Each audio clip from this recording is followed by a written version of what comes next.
শীতকালীন আরও একটা প্রিয় সবজি পুঁই মিটুরি বা পুঁই মিছরি। আপনারা কোন নামে জানেন কমেন্ট করে কিন্তু জানাবেন। এক এক জায়গায় এটা এক এক রকম নামে পরিচিত।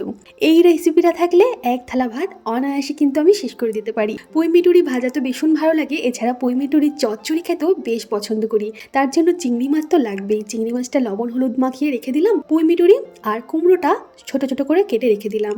কড়াইতে সর্ষের তেল গরম করে 5 ফোড়ন, শুকনো লঙ্কা, একটু রাঁধুনি আর তেজপাতা ফোড়নটা দিয়ে ফোড়নটা ভাজা হলে লবণ হলুদ মাখিয়ে রাখা চিংড়ি মাছটা দিয়ে ভেজে পুঁই মিটুরি আর কুমড়োটা দিয়ে খুব ভালোভাবে ভেজে নেব। এখন লবণ দেবো না, পুঁই মিটুরির থেকে যে জলটা বেরোবে জলটা শুকিয়ে গেলে তারপর লবণ হলুদ সামান্য জিরের গুঁড়ো দিয়ে আবারও নাড়াচাড়া করে পরিমাণ মতন জল দিয়ে ঢাকা দিয়ে কিছুক্ষণের জন্য রেখে দেবো, যাতে পুঁই মিটুরি আর কুমড়োটা সুন্দরভাবে সেদ্ধ হয়ে যায়। 15 মিনিট পর ঢাকনা খুলে স্বাদ অনুযায়ী চিনি দিয়ে ঝোলটা ভালোভাবে শুকিয়ে শুকনো শুকনো করে নামিয়ে গরম ভাতের সাথে পরিবেশন করব। ধন্যবাদ।